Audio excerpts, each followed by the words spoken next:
You got to get that.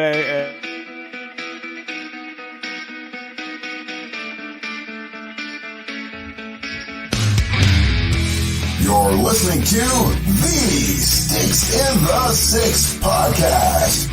Here are your co-hosts, Andrew Forbes, Peter Barricini, and Alex Auston.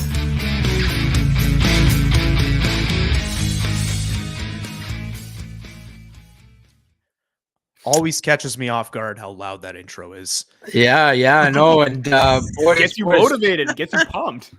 Boys, we're kicking the show off start of November here. You boys have the little stashes going. I'm still in playoff mode here, boys. But welcome to Sticks and Six, episode 140. Here with the gentlemen Alex and Peter, and myself, Andrew. We're talking on game night, boys. Right before the game starts, we're getting it going with a little Leaf talk.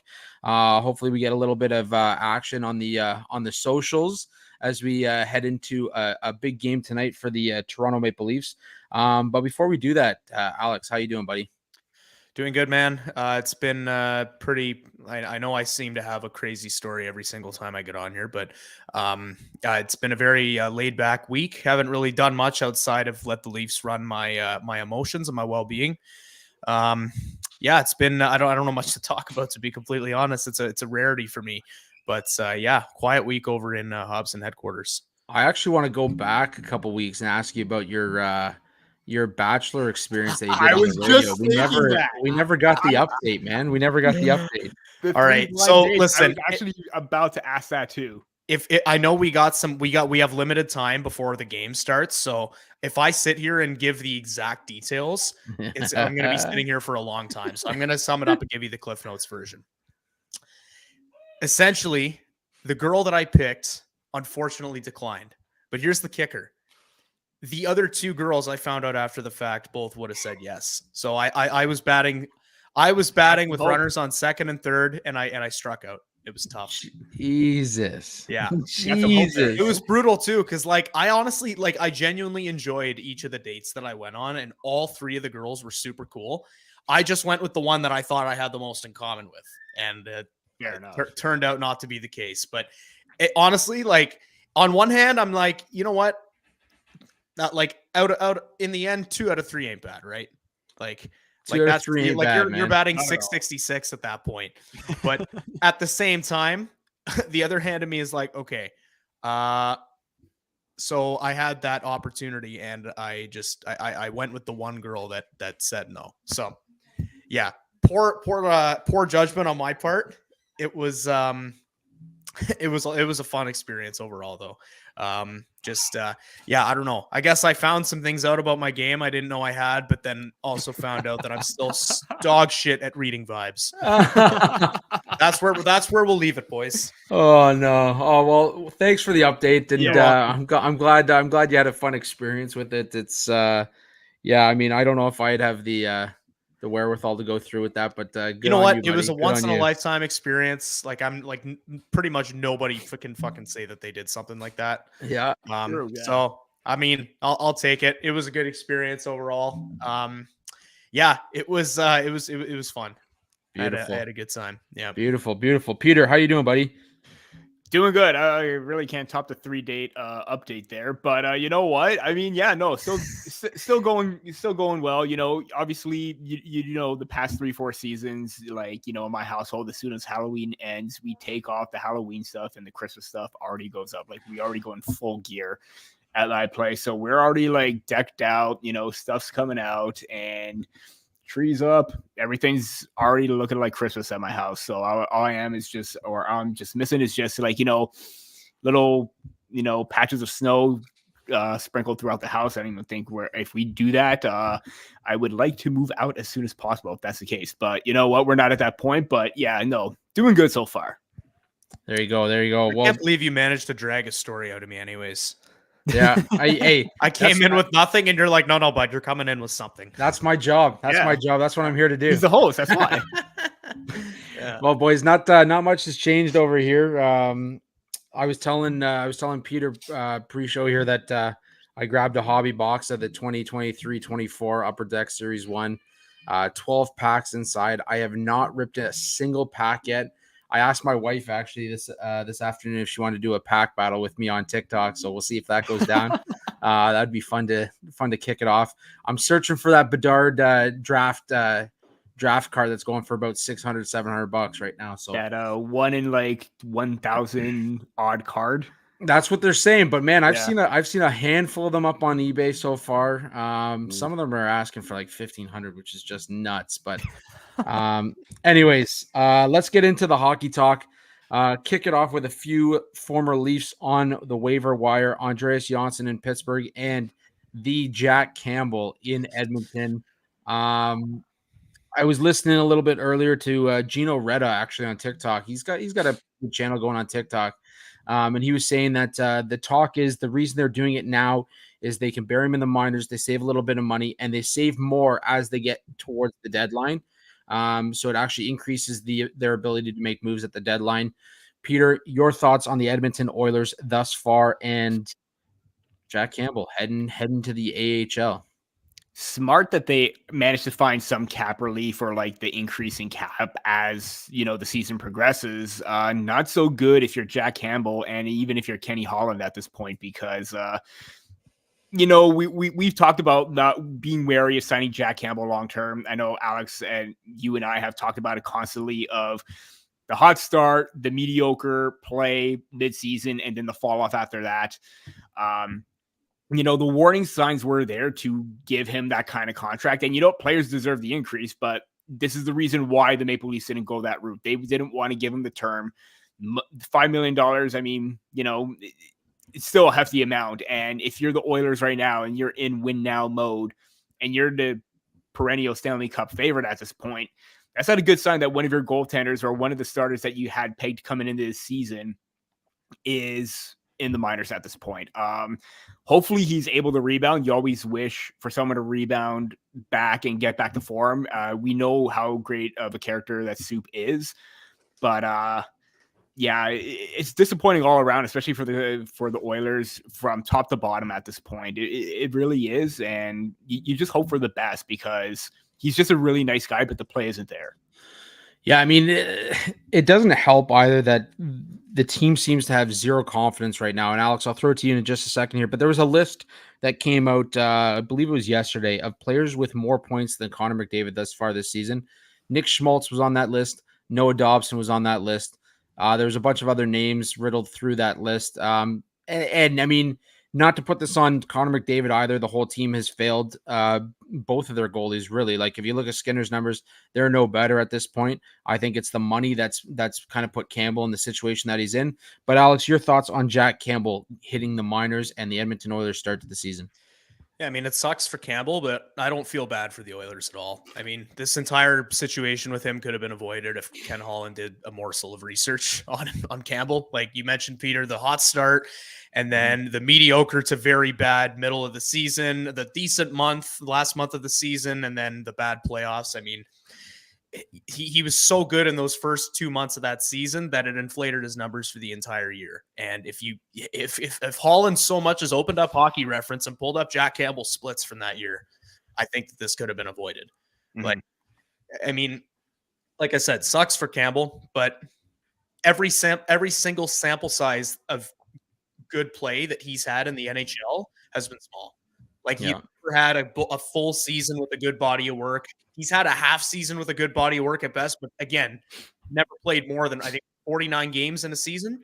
That's how many games that he played in his last year with the Leafs. And it didn't work out. And at no point during his career he can handle the workload of a guy making $5 million over 5 years. So, I mean, well, I was going to say on top of that, like, let's not forget that the year that he had with the Leafs where he put up those numbers might have been the best defensive year by a Maple Leafs team in recent memory. Mm-hmm. And I mean, again, not taking anything away from the guy. Like, I'll show you right here. I got a Jack Campbell signed jersey up on the wall. I love the guy. I think, as a human being, he's just the most respectful and respected human being in the room. But when it comes down to his game, I mean, it's been the story of his career. And I think once you get off onto on the wrong foot in Edmonton, all of a sudden, it's kind of, you're in the same spot mentally, and it makes it tough. makes it tough. So, but yeah, I it's tough to see him go down. I think they're doing the right thing. We'll see how he does, if he bounces back, if he comes back up, see what the Edmonton Oilers are going to do. But this is a team that everyone picked to win the Stanley Cup, and they are far, far from it. So I got a little visitor here. If you're watching on the YouTube channel, Oakley's in the background here, buddy. How's it going, Oak? Can you say hi to everybody? You're live right now. So anyways, gentlemen, there you go. Let's jump into some Maple Leafs talk. Right off the hop, I want to talk about the team toughness. This has been the storyline with the Maple Leafs over the last week or so, ever since Liljegren went down. We're hearing that it's going to be a serious injury for Liljegren, looking at probably a couple months that he's going to miss. Hurts his development. The response after Brad Marchand slew-footed, can opener, whatever you want to call it, the response that he had or the team had afterwards, where, Marchand jumped or was skating in front of the bench, and you had Tavares, who just looked stale. You had Bertuzzi laughing in the corner, and take that for what you will, as he let us know. You had Reeves as the only guy really chirping Marchand from the bench.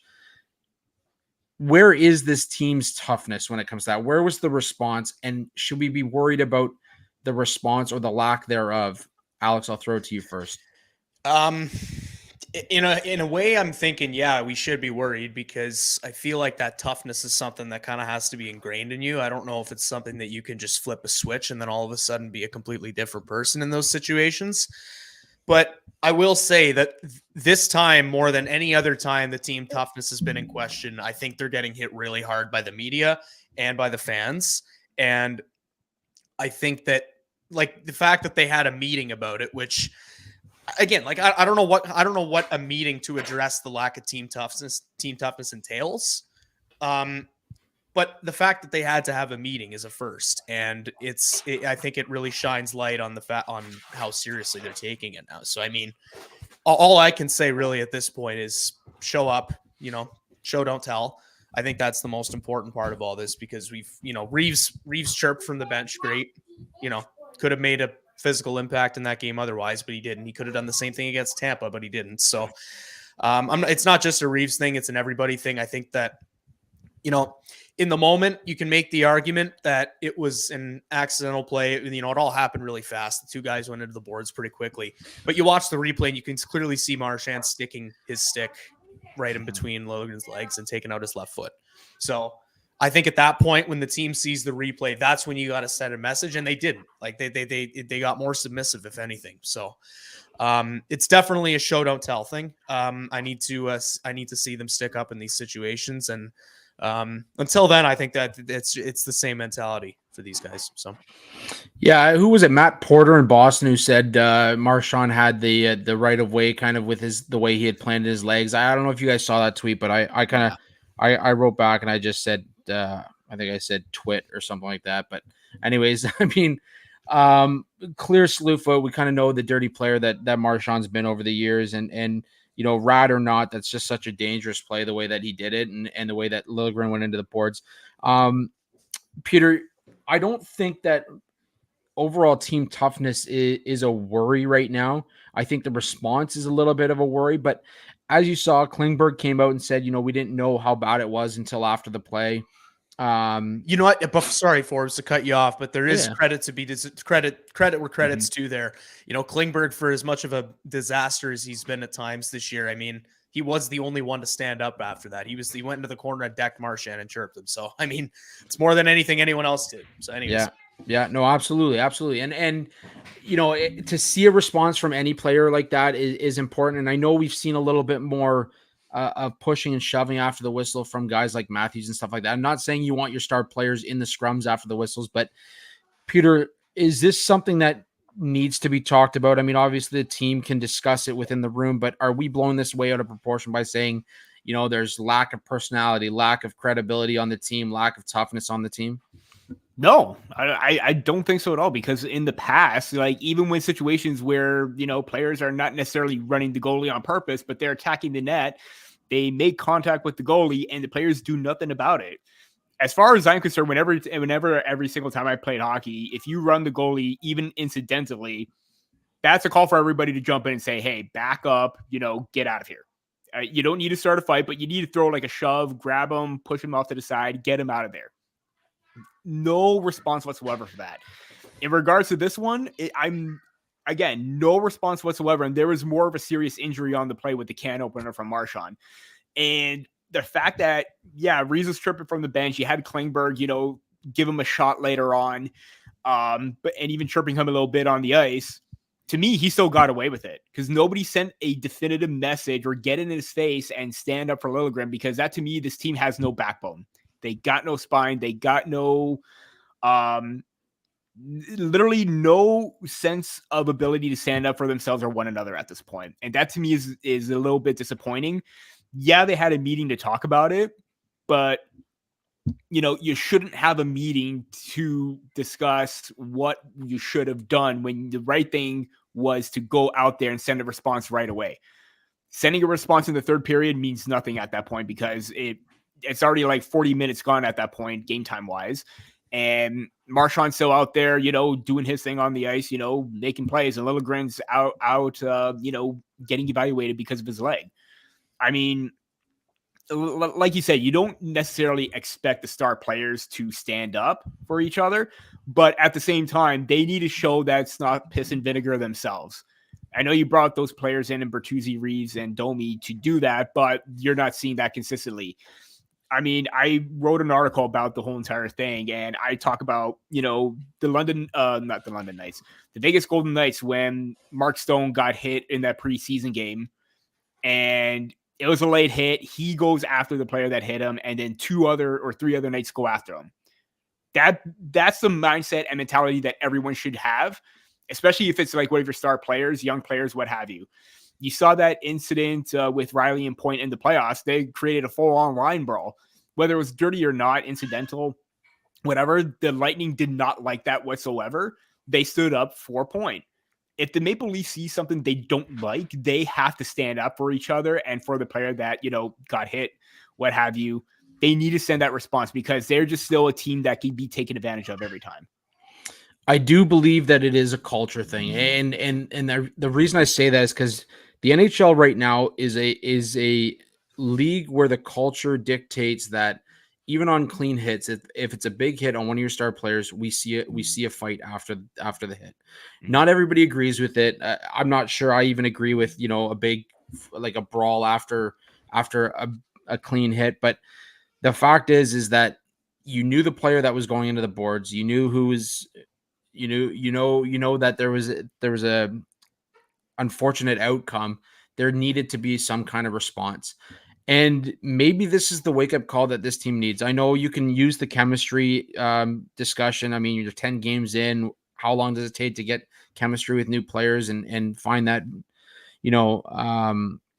connection, I guess. But at the same time, this team needs to have that kind of response, especially if you want to be a playoff team, a team that's going to make it past that second round. You need to have that toughness. And I know everyone's ripping on Ryan Reeves. He's -7, and Sean Avery had this spout out about how, what it's like to be -82 in Canada, like some bullshit about that. But Ryan Reeves was brought in for one reason. Simple as that. Tyler Bertuzzi, he has offered next to nothing offensively. He's top 10 right now on the team in hits. I'll take it right now. We want to see that offense come. There was a lot of discussion today on Twitter about Max Domi, because I brought up the fact that he's only got 9 hits through his 12 games, and it was mentioned that this guy's never hit during his career. And I went back and there is some validity to that argument. That I think his season high is 53 hits in a season. I think right now we're playing off the name on the jersey, and it is unfortunate that we kind of look at it and say Max Domi is Ty Domi's son, and this is what the expectation is. I mean, I think that comes more with the fact that Max Domi has done nothing offensively for the Maple Leafs since he's come in. 4 assists in the 12 games, 9 hits. Fans want to see something.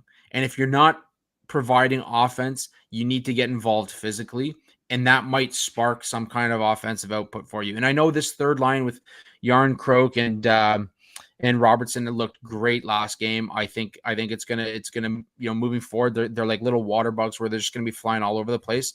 That's gonna be a benefit to Max's game. But right now, the conversation needs to be like, look, okay, you're not providing anything offensively. You need to be the guy that goes in there after Marchand. Because let's be honest, Reeves goes after Marchand. We all know what's going to happen. Marchand's going to turtle like a little bitch. Yep. Well, it doesn't even have to be Marchand. Like go after somebody, send a message. Go after Pasternak. Yeah. That used to, I don't say that lightly. I mean it. Like when Gretzky played, it was like you went after Gretzky.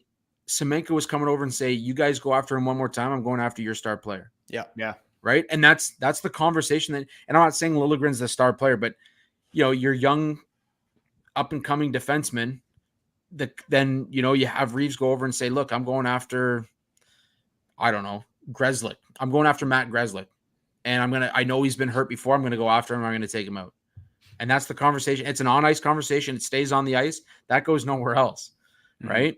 But I don't know. I don't know what the answer is. I hope that this conversation, this closed door meeting that they had, changes the response from this team moving forward. There's a lot of hockey left to play. And at least the way I look at it is at least they're not the Edmonton Oilers right now. Yeah, so no kidding. That's one benefit out of it. But aside from that, I want to talk about the offense and the depth so far.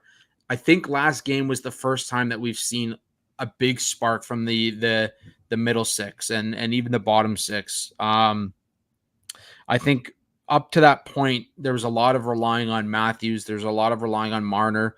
Let's talk about Matthews' goal totals through the first 12 games. I think it's insane to think where the Leafs would be at without him in the lineup. So, Peter, your thoughts on the Maple Leafs depth so far and what we're seeing from their top players?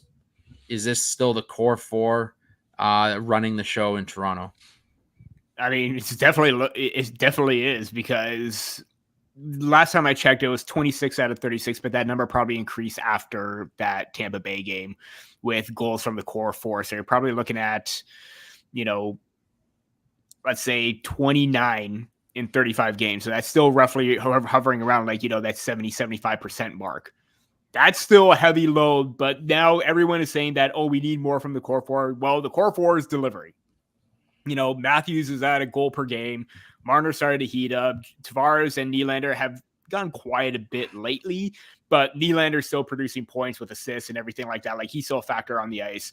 Core four is not an issue for the first time, and it has been an issue at points in the past. The depth is, non-existent at this point. I mean, that game, Järnkrok scoring 2 goals was the first time that the depth actually came alive.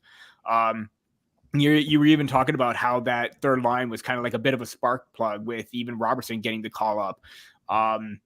You saw from the very first shift that line had something going. Like, they were buzzing every single time and they were making an impact. And I'm just going to read off the stat line there. I know before the show, I was like, got to get out natural stat trick because it is kind of helpful. But, the forward line of Robertson, Domi, and Järnkrok, 76.92 shot attempts. Expected goals for was at 61%. Scoring chances were at 66%. That's what you want from your third line. You want the energy. Even if they don't score, you want to see that positive impact offensively. Get those chances, generate those results, and carry that momentum. That was the first time we ever saw that.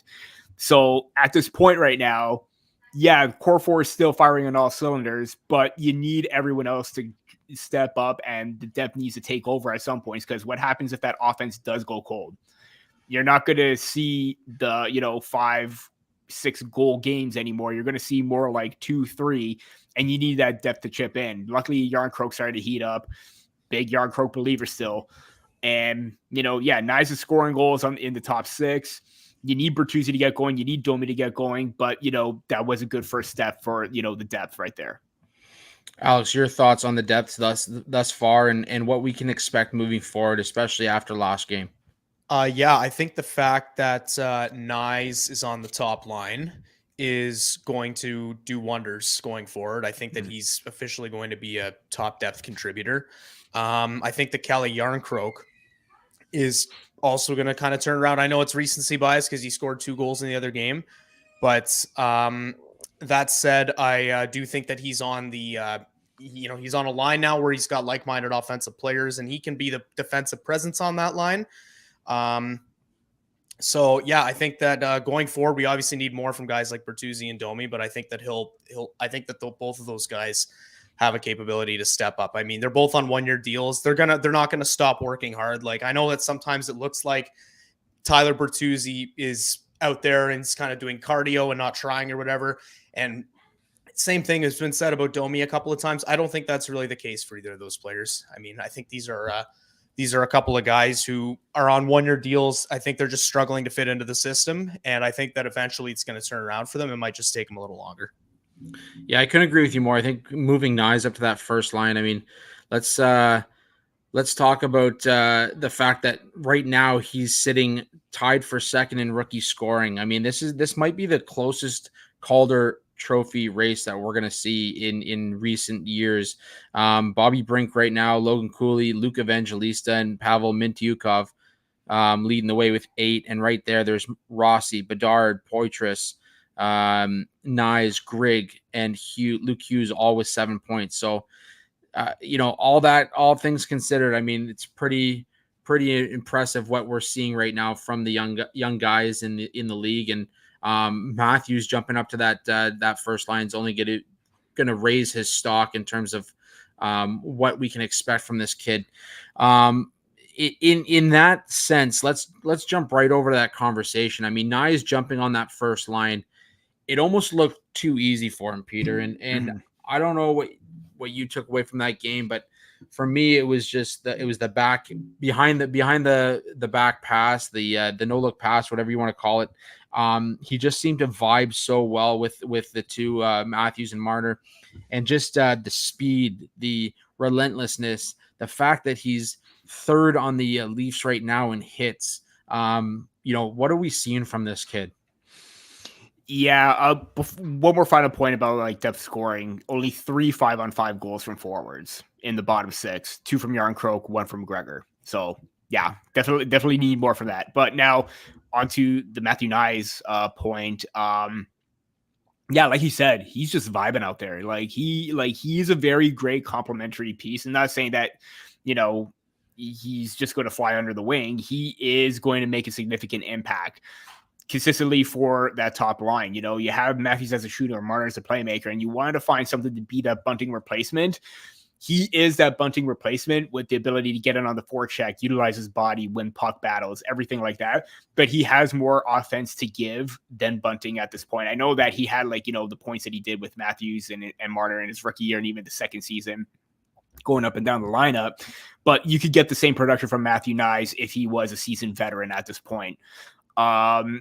He didn't look out of place. And there was even that that little chip play along the boards to Marner that led to the 5-4 goal after Yarncroke had tied it up. I mean, it's just the little things that he does along the boards. His board play is absolutely phenomenal with what he's able to do with his hands in tight spaces, get to the open ice, and even just make little chip plays. He has a smarts, and it's like you said, that behind the back play is kind of like he has eyes in the back of his head at this point. Like he knows where Matthews is going to be or where Marner is going to be at this point. The fact that they're already feeding off that or building that chemistry right now is impressive, but it even dated back to the playoffs where they needed a spark. And then, he gives up that second goal, kind of feels bad about that. And then he answers back with that, first goal of his own, which is very impressive. So, yeah, good first game. It took too long to get him to that point. But I think that now this is a player that's going to consistently solidify his spot on that top line, and he's probably not going to move back down. Alex, we were talking about it prior to jumping on the show here, but Matthew Knies on that top line, he just seems to fit so nicely with those two guys. Even I would go as far as saying even better than Michael Bunting did that year that he won the he finalist. He was a finalist. He was a finalist. We don't want to get into that. That's a controversy. 78-year-old Michael Bunting. That's right. That's right. So, that considered, I mean, you look at the rookie scoring. We mentioned that he's sitting second right now in rookie scoring. he just seems so natural in that spot. What are your thoughts on Matthew Knies thus far? So my thoughts on Matthew Knies thus far are going to be summed up by his own words. And I told you guys about this tweet before the show. Matthew Knies on why a simple approach works well with Auston Matthews and Mitch Marner. And he says they have the puck skill, right? Like, let them dance, let them do the work. It's my role to be around the net, screen the goalie, and do the little things for them. They're not afraid to get on each other. When one needs to get going, they're not afraid to speak. I love that about these guys, that they really care. They really want to push themselves. They both make each other better, and that affects me as well. I mean, it's kind of insane to think that the Leafs were able to grab this guy 57th overall in the draft, because like his development has just gone at lightning speed. And he's just what like every time we talked about Knies, I've said something to the effect of this, but the most impressive part of his game is just the fact that you look at him and he just physically looks like he belongs in the NHL, physically and mentally. Like he makes the smart plays. He can, I think he's like top 5 in hits on the team right now. I'm going to have to fact check that, but he's been throwing the body. He's been using the body to his advantage, and he's looked good on every line he's played on. Like, that line of Knies, Domi, and Kampf wasn't really doing anything for a bit, but that wasn't because of Knies. Knies was doing his part on the line. He didn't have someone who could finish, and he wasn't, he's not at a point where he can drive his own line yet. So, I mean, it's just a perfect fit. And it's someone that Matthews hasn't really had since Hyman on his left side before. And I think we're looking at I don't know, we're looking at another version of Hyman, I think, with what you're seeing with him and what he's doing at Edmonton. So, it's just, the maturity's crazy for his age. He's a phenomenal player. And, I think that the fit's seamless. And I'm surprised, honestly, it took that, 12 games to make that call. But, overall, I'm glad they did in the end, because, it was a great move, and he's fitting in real well. 4th in team hits, 18th right now, or 18th, 4th with 18. Yeah. I love how Auston Matthews has 2 less hits than Ryan Reeves. I know. Yeah. And no Gregor. Can't forget about Gregor. Yeah. You know what? He's a lot younger. I keep thinking he's like Zach Aston Reese's age. Guy's only 25 years old. Yeah. Still young. A young one. Yeah. Yeah, no, and it's great to see a guy like Matthew Knies bet on himself. And before we go any further, boys, quick word from our sponsors over at the Hockey Podcast Network and DraftKings. The NFL season is going strong, and DraftKings Sportsbook is hooking new customers up with an offer that's even stronger. Bet $5 on any game this week to score $200 instantly in bonus bets. And DraftKings isn't stopping there. All customers can take advantage of a sweetener offer every game day this November. Just check out some of the lines this week for the NFL, or even head on over now pre-game right before we drop the puck on the game tonight and lay a bet on the Toronto Maple Leafs. Either way, get in on the game day greatness. Download the DraftKings Sportsbook app now and use code THPN. New customers can score $200 instantly in bonus bets when you bet $5 on the NFL. That's code THPN only on DraftKings Sportsbook, an official sports betting partner of the NFL. The crown is yours. Gambling problem? Call 1-800-GAMBLER or visit www.1800gambler.net. In New York, call 877-8-HOPE-NY or text HOPE-NY 467-369. In Connecticut, help is available for problem gambling. Call 888-789-7777 or visit ccpg.org. Please play responsibly on behalf of Boot Hill Casino and Resort. Licensee partner, Golden Nugget Lake Charles. 21 plus, age varies by jurisdiction.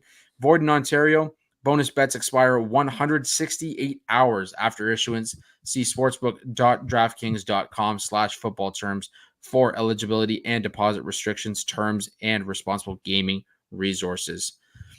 Boys, like I said, game tonight. Joseph Wall will be starting, but before we get to the goaltending, I want to talk about Nick Robertson. Finally gets the call up. There's a lot of talk about getting this kid in the lineup. He was lighting up the AHL. He's had opportunity after opportunity after opportunity with the Leafs, and every time it seems like he's getting, hit or hurting his shoulder going into the boards or what have you. Peter, are we finally getting an opportunity to see Nick Robertson healthy and hopefully making a point to stay in the Leafs lineup this year? Yeah. It was, he didn't quite have the preseason that we had all hoped like he did last year. And then he was a cap casualty and had to be sent out, but then got the call, had that run. Fortunately, he got injured. Wasn't quite overwhelmed or wasn't quite, happy with his play. Thought he was trying to do a bit too much in preseason. But right now in, time of the AHL, getting the call up right now, and even in that one game, there's more of a simplicity factor to his game right now. He's not trying to overdo things or overthink things, trying to make a fancy play or whatever. He's being simplistic in his approach right now. And that's, I think, what he's finally understood to this point where maybe he's got to dial it back. We've heard, Haley Wickenheiser say that. And then, he says, I don't know what dialing back means, because he's never dialed back. He's always go, go, go. So I think we're seeing that a bit now, but he's still playing with that pace, that energy, the skill factor. And, Alex mentioned the quote from Knies from Mark Masters. I'm going to mention this quote here on Domi with the chemistry for Robertson. I'm more of a passer and he's a trigger guy. I told him to just find a spot and I'll find him. So you have that balance right now where, Domi was often a playmaker with playmakers. And now that he has someone that he could, try and connect with those passes, I think it's going to be huge. And Robertson overall, Keefe even said a post game, he was that spark plug that needed to help boost Domi in his game. And they connected very well in that tying goal for Yarncroke. They started to generate some buzz in the offensive zone, getting in on pucks, making life miserable for the opponent. It ended up in like what should have been a clearing attempt, but Robertson was right there to intercept the pass, work to give and go with Domi, and then he just fires a shot and Yarncroke is there. That's the chemistry building that a third line needed, and I'm glad that they're getting that right now. And Robertson overall, to me, again, just a simplistic factor to his game. I think that's going to be huge for him going forward, where, yeah, you can still play with that speed, pace, energy, but you don't always have to make those high-end plays, those high-risk plays where, it kind of resulted in a turnover going the other way. And that's what led him to getting demoted in the lineup. I think right now he's probably going to earn that ability to stay in the lineup again because he had to get called up. And if he's going to keep doing that, like what he did against the Lightning, he's definitely going to stay in the lineup. Alex, your thoughts on Nicky Bobby? Are we potentially seeing a guy that could stay healthy this time around? Man, I want it to happen so badly. I mean, I'm not gonna lie. I fully wrote off Nick Robertson this year. I figured that, with the lineup that they're currently icing right now, plus guys ahead of him on the depth, I wouldn't say ahead of him on the depth chart per se, but with guys who have proven to be more durable, like Bobby McMahon and like Alex Steves and even like Nick Eberszezi. I didn't see a path forward for Robertson, especially considering the fact that they were running that defense first, third line for the first bit of the season. He needs to play with offensive players and the top six is full. So I had him written off between that and the injuries, but he's forced his way back, and I want nothing more than for this guy to finally find his fit on the team and stay and play a full season, because like he said, the injury luck has just been brutal. He can't make it more than a handful of games into the season without getting hurt. And that's not on him, but it's just impossible to have him develop properly. And it's impossible to take him seriously as a part of the team when he can't stay healthy. So, I think that, I've been every year, these past couple of years, I've been begging for Nick Robertson to stay healthy, just so we could see a glimpse of him getting to use that shot for a full season. Maybe he turns into a 20-goal scorer. And it hasn't happened yet, but I really hope it happens this time around. Yeah, no, I'm right there with you. I think he looked really good in his first game with the Leafs this season. As always, he's lighting up in the AHL, and I think, I was right there with you, Alex. I'd written him off. I wrote a piece last year in the preseason saying like it's not, should the Leafs just move on from Nick Robertson? And at that point I was kind of in the same boat, and he proved me wrong in the preseason. Unfortunately, he suffered an injury early in the year, and then again this year I was sitting back saying, you know what, he's no longer the top prospect anymore. My focus was on Matthew Knies. My focus was on Fraser Minton. My focus was on Topi Niemela and what he could bring to the lineup potentially at some point. But yeah, it it got to a point where I was just ready to let him go, and unfortunately, he was sent down, but he's getting the chance now, and I really do hope that he sticks in the lineup for a little bit. That game against Dallas last year with the 2 goals, the overtime winner, I really thought that game was the turning point for him. It should have been. Yeah, no, I agree. I fully agree. Goaltending, boys. Obviously tonight, Joseph Woll gets the start for the Leafs. He came in relief for Samsonov last game. We're seeing a little bit of a rough go for Ilya Samsonov this year, and we saw the frustration when he got pulled last game as well. So, Alex, I'm going to throw it to you first. Your thoughts on Sammy and where we go from here with Ilya Samsonov. Yeah, I think that it's clear that Joseph Woll should be getting the majority of the starts right now. I think Samsonov made it interesting, and he made it. He kind of swayed the debate back. Well, not the debate necessarily, but he kind of brought the conversation back in his favor with that start against Boston last week. He looked amazing in that game. That was just a matter of the Leafs playing a really, really good team. But the fact of the matter is he's been bad in more starts than he's been good this year. My main like supporting point for Samsonov last year, the main reason that I kept going after him is not going after him, but like going to bat for him, was because last year he showed that he was good more than he was bad. But it's been the opposite year, and it's as simple as that.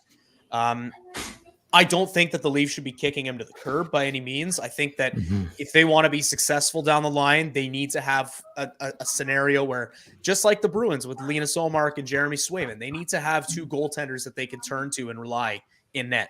Because we saw the goalies get injured last year. Samsonov was healthy for the first couple months while Murray was hurt. Then Murray comes back and Samsonov gets hurt instantly. We saw guys like Eric Shalgren start more games than we probably should have. It's important and imperative that both of those goalies are healthy if this team wants to go deep in the playoffs, and not just here and healthy, but like both successful as well.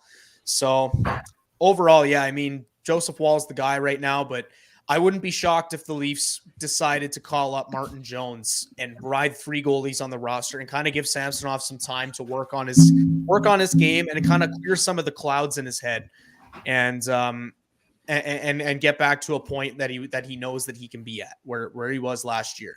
I mean, he didn't sign Martin Jones for no reason. Sure, he's fine stopgap in the AHL right now, fine veteran guy down there, but this is a guy that, despite the awful save percentage, he did win 27 games last year. So I think that right now it's honestly not worth it's worth a look. It can't hurt to see if Martin Jones is capable of starting a game here and there. So I think that said, though, it's all about having both goalies in net. That's the most important thing. Yeah, I mean, obviously you can't have a Woll playing 75 games and then go on to go on a playoff run. Fatigue is a huge factor now with goaltenders in the league. But I mean, Peter, your thoughts on Samsonov and what we've seen so far? It seemed like he was turning a corner just a couple games ago, and then all of a sudden, last start just didn't look the same again. So what are your thoughts on Samsonov?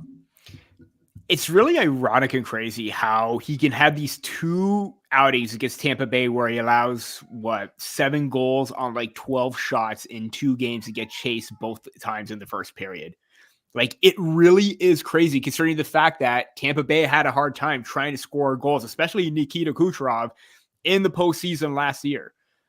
I don't understand how that change could get away from his game, because all 4 goals, once again, against Tampa Bay, you could argue about how the Maple Leafs defense, weren't strong at the line and they allowed them to enter, easily and didn't pressure them. Fine. But Samsonov's got to make a save on that Hedman shot. He was too aggressive, and he was already over aggressive with his movement, and he was out of position. It looked like he bailed on that Kucherov shot, the first goal. Then there was the second one where he was already down and out, went down too early, and his lateral movement was an issue, and he just seemed right off. This was the issue that he had with the Washington Capitals, with his ability to be over aggressive and overshoot his target and not be square with the shooter. That was a problem then, becoming a problem right now. I will say this again: Mark Masters tweeted out a bunch of clips from practice today. He was putting in the work with Curtis Sanford, and I believe it was Dean Chenoweth and Nick Antropov helping him in that regard as well. So the thing is, why I'm still optimistic about Samsonov trying to turn a corner is that he has been in this situation before where he has, put the work in to get out of this stretch and then come back stronger and better than ever before. It just seems right now he seems to be running out of time in doing so because, sorry, it was Shane Doan and Nick Antropov, not Dean Chenoweth, that was helping Samsonov. It just seems like right now you're getting into a situation where if you put him on waivers, you're running into a same situation with Jack Campbell where a potential starter. Sorry, Alex, I probably shouldn't have, made that comparison, but it starts to feel like that right now because if he can't find his groove, like you said, maybe you call up Martin Jones for like the third string goaltender and have him run 3 goalies. That way you don't risk anybody getting lost on waivers. But is someone going to pick up Samsonov? You don't know. So you're running a fine line. I'm still hopeful that he could turn a corner because he did show promise in that Bruins game. But yeah, still running out of time at this point, in my opinion. Peter, I didn't chuckle there at your comparison. I was chuckling because I was just picturing the fact that, like, imagine telling myself 10 years ago that there'd be a goalie on the ice struggling and the 2 people employed by the Leafs organization helping him would be Shane Doan and Nick Antropov.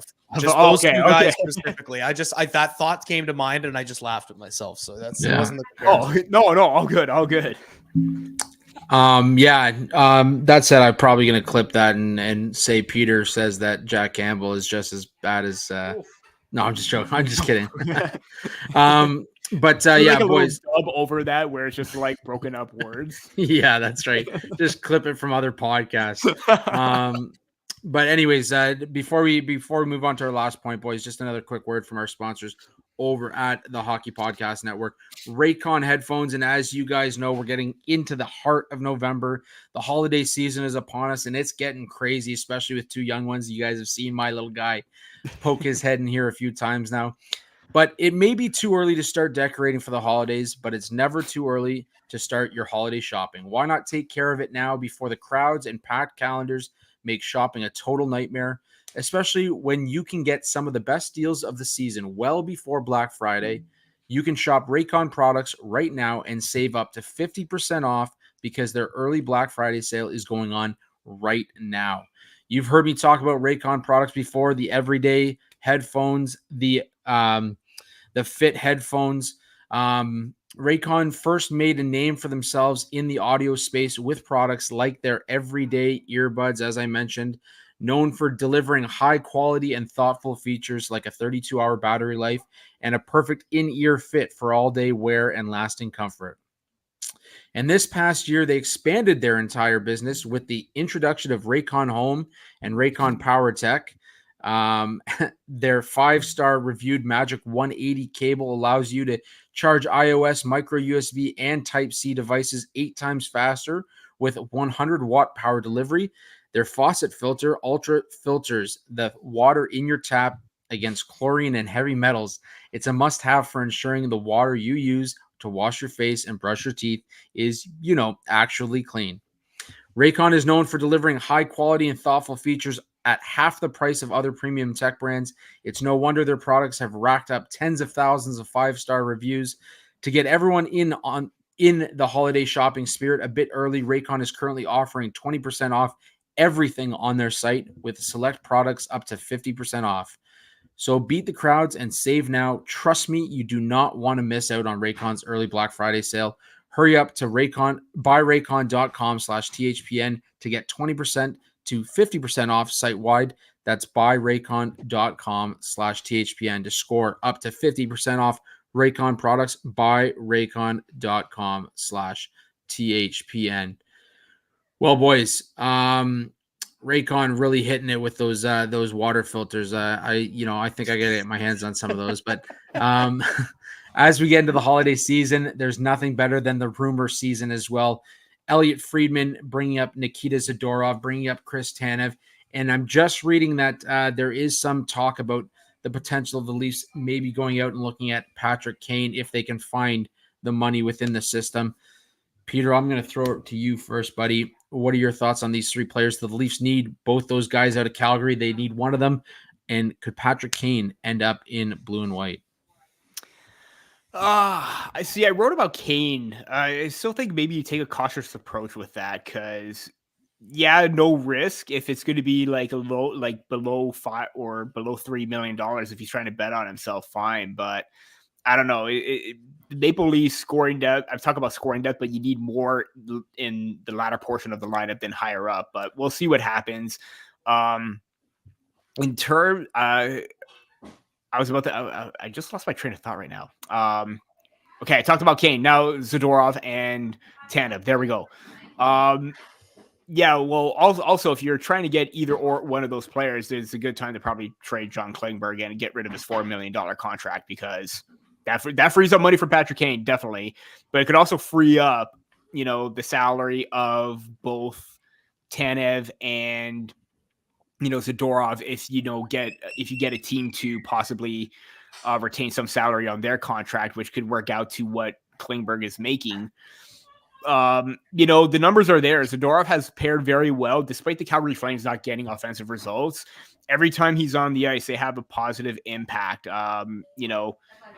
Shot attempts for above 50% every single time he's on the ice. Expected goals for are pretty high. And even when he's playing with Mackenzie Weegar, their numbers are very consistent and they're doing obviously the goals against is pretty low, 2-4-7 against, but they're having that impact offensively with shot generation and everything like that. So yeah, definitely. I think one or even possibly both of Zadorov and Tanev might be more of a possibility than Kane at this point, but who knows at this point? It's still way too early to tell. Alex, I always love talking rumors. Your thoughts on the Leafs potentially getting a guy like Tanev or Zadorov on the blue line and mixing in maybe a little Patty Kane? Yeah, I mean, Kane would be something. I keep forgetting that he's not playing right now. That's kind of crazy. I don't know. Phil Kessel. Norris Phil Kessel. Yeah. There you go. Honestly, I don't know how Treliving would pull it off. Obviously, that's what he's got Brandon Pridham for, but it would obviously be a massive offensive boost if he comes for a cheap deal. And like you said, Peter would probably have to take shipping out someone like Klingberg in order to afford him. But I do think that their priority should lie in the Calgary Flames and Zadorov and Chris Tanev. Treliving obviously knows him well, and I think that Zadorov, crazy stat that I had no idea existed. He scored 14 goals last year, which kind of shocked me. That's quite a bit for a guy like him. And the Maple Leafs defense have struggled to score goals. Yep. He kills penalties, and he hits like a truck, and he's a guy that can clear out the front of the net. So I would be interested in Zadorov for sure. Tanev, I think, is a guy that he's about as reliable as it gets. And I think if you acquire a guy like Tanev, if there's a world where the Leafs can acquire both of these guys, I think that instantly all their defensive problems are solved. But I don't see it being that simple. That said, Chris Tanev is a guy, if you acquire him, I think you can put him alongside of Morgan Riley, and he could kind of act as the Shen of this year. And then you can move TJ Brody down on the lineup, and you can have him, take on less minutes and not have to be the guy like last year he was when he was paired with Jake McCabe. So overall, I mean, Calgary guys, I'm definitely more interested than Kane, but all three of them are intriguing for sure. Yeah, I would agree. All three are intriguing. I mean, right now Calgary has to be thinking sell. I don't know. They just have not looked good at all this season. So they could be in a potential sell position as we head into December. And that would definitely make it a little bit of a cheaper option if that's the way he chooses to go. On top of that, like you guys were saying, Patty Kane would be a nice addition. I don't know how they would work it out. I don't know if they really need another score of his size. I mean, aside from offense, he doesn't offer much to the lineup. But again, anytime you get a Hall of Famer in the lineup, I think you gotta consider it. And even one more point too, like we talk about Matthew Knies earning that top line spot. Like if you brought in Patrick Kane, there goes Matthew Knies off the top line right there because they want to put him with Marner and Matthews. Yeah, no, 100%. And one other guy I want to mention before we close it out here, guys, is I know we kind of pulled this talking point, but William Lagesson, he's come in, he's done the job that he's been asked to do. He's done it quietly. I believe he has 12 hits through his 5 games or 4 games or whatever he's played. The fact that he's come in and he's been kind of a solid defenseman, I think that's helped the team kind of stabilize what could be a complete massacre on the back end right now. Yeah. And there is word Connor Timmins will be going to Sweden with the team. He's going to be skating there. He's going to start practicing. He likely won't play.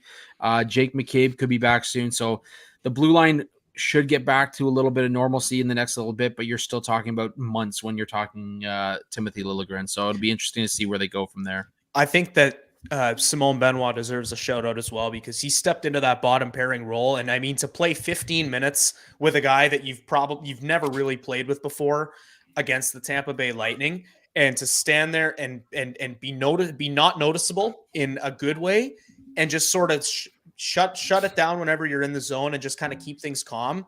Pretty crazy feat, and definitely good on them for pulling that out. So yeah, no, absolutely. Well, gentlemen, I just want to add one more thing, Alex. Both of us had the same comment in regards to Lagesson against the Lightning too, where I made a comment and you're like, "Oh, hi," and I was this close to putting the Step Brothers gif up. Did we just become best friends because we were talking about Lagesson at the same time? And yeah, kind of like what you echo, or to echo what you said too, like getting those minutes and that opportunity against a tough team, and still, providing a strong defensive presence, more physicality on the back end, knowing his spots of when to jump up. He just seemed to impress me every single time, or like with every opportunity that he got, because he's played in a few games already. With the preseason, I thought he looked okay, but I kind of figured he was going down to the AHL. But right now, I've been impressed with this game, and this is a guy that you want to have that kind of like two-way game, but a defensive mindset. Well, a couple quick notes before we close it out here. Looks like William Nylander took the subway into the game tonight, so I saw that. A man of the people. Also, Sportico released the valuation of teams in the NHL. Our Maple Leafs are number one, well over $2 billion. So Leafs number one, Sticks in the Six, your number one podcast for Leafs news. So make sure you tune in weekly with us. We're heading into puck drop here, boys, so we'll close it out. But as always, you can follow myself at Andrew G. Forbes. You can follow Alex at A. Hobson Media, or Peter at P. Barricchini on Twitter. Follow our show on Twitter. Follow us on Instagram, TikTok, wherever you might find us. Make sure you take the 2 minutes out of your day to subscribe to us on YouTube. Let's get to that century mark. And if you're looking for tickets to concerts, tickets to games, make sure you hit up SeatGeek. Use code STICKSINTHE6. That's STICKSINTHE6IX for $20 off. Your first purchase at SeatGeek. Until next time, boys, let's go Leafs. We'll throw it over to the game in the next half hour. See you guys next week. Cheers.